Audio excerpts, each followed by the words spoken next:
अस्सलाम वालेकुम सामीन, welcome to my channel voice of Mona. हमारी आज की कहानी का नाम है काला जादू। नाजिया शाजिया दोनों सगी बहनें थीं। आपस में बहुत लड़ती झगड़ती थीं। नाजिया बड़ी और शाजिया छोटी थी। नाजिया अच्छे मिजाज की सुघड़ लड़की थी, जबकि शाजिया बेइंतहा ज़िद्दी थी। अगर कुछ पसंद आ जाता तो लड़ झगड़ के ले लेती। अगर पसंद की चीज़ ना मिलती तो दूसरों की चीज़ें भी बिगाड़ देती। नाजिया की अम्मी ने नाजिया के लिए शॉल ली तो शाजिया बोली, इसको क्यों ला कर दी, मुझे भी ला कर दें। माँ उसकी ज़िद की वजह से दोबारा उन्हीं कदमों पर बाजार गई और उसे शॉल ला दी, लेकिन उसको पसंद नहीं आई। उसका दिल तो नाजिया की शॉल पर था। माँ ने डांटा तो चुप कर गई। दूसरे दिन नाजिया ने रोते हुए माँ को शाल दिखाई। शाल जगह जगह से फटी हुई थी। माँ अचंभे में आ गई कि ये कैसे हुआ। फिर नाजिया को चुप करवाया। माँ समझ गई कि ये शाजिया की हरकत है। उससे पूछा तो साफ मुकर गई, मैं क्यों करूँगी ऐसा काम। माँ चुप कर गई। नाजिया का दिल बुरा हो चुका था। माँ ने कहा, तुम्हें 1-2 दिन में दोबारा ला दूंगी। फिर बात रफा दफा हो गई। इसी तरह शाजिया कोई ना कोई हरकत करती रहती। भाई भी नाजिया से ज़्यादा प्यार करते थे। शाजिया हर किसी से डांट फटकार लेती रहती, लेकिन अपनी हरकतों से बाज नहीं आती थी। फिर एक दिन फुफ्फो आ गई।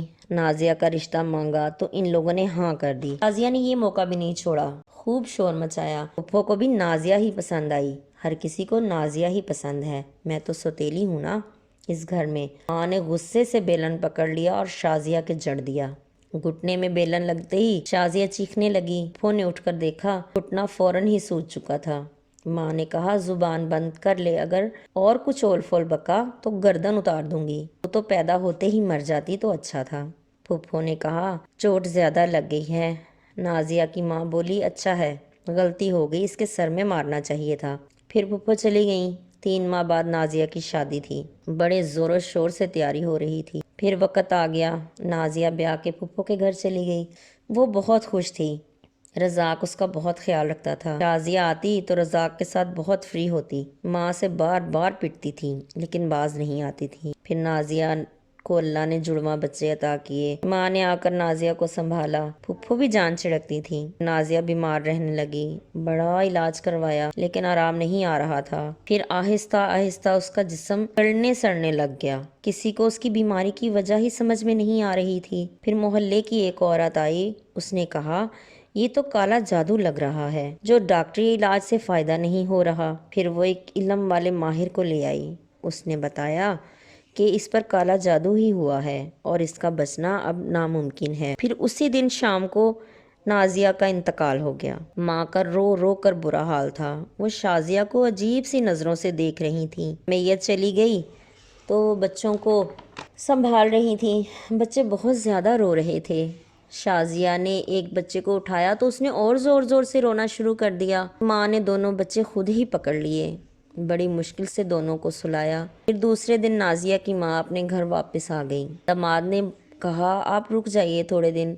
शाजिया बोली, रुक जाओ माँ, नहीं मुझे घर जाना है। वो घर वापस आ गई। उन्हें शाजिया पर शक था। घर आके घर की तलाशी ली तो उन्हें कुछ ऐसी चीज़ें मिली कि उनका शक यकीन में बदल गया। वो अपना सर पीटने लगी। सब इकट्ठे हो गए। उन्होंने डंडा पकड़ लिया और शाजिया को खूब मारा। वो अधमरी हो चुकी थी। फिर पूछा कि तू जानवर कब बनी, तूने नाजिया को कैसे मारा। बाप और भाई दंग खड़े थे। उनकी समझ में नहीं आ रहा था। नाजिया की माँ ने सारी हकीकत खोल दी कि ये डाइन मेरी बेटी को खा गई। हसद में आकर इसने बहन को मौत के मुंह में डाल दिया। वो खूब बद्दुआएं देने लगी।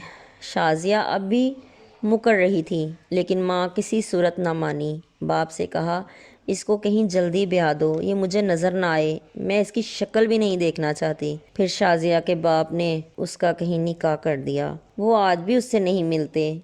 वो थी ही शैतान सिफ्त। ऐसे लोगों की ज़िंदगी भी ख़राब और आखिरत भी ख़राब। दोज़ख इन जैसों का मुकद्दर होती है।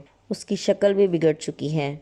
माँ उसकी शक्ल देखना तो दूर की बात, अब उसका नाम सुनना भी पसंद नहीं करती। अल्लाह हम सबको हदायत दे और ऐसी हरकतों से हम सबको अल्लाह दूर रखे। अल्लाह नाजिया को भी जन्नतुल फरदौस में जगह अता करे।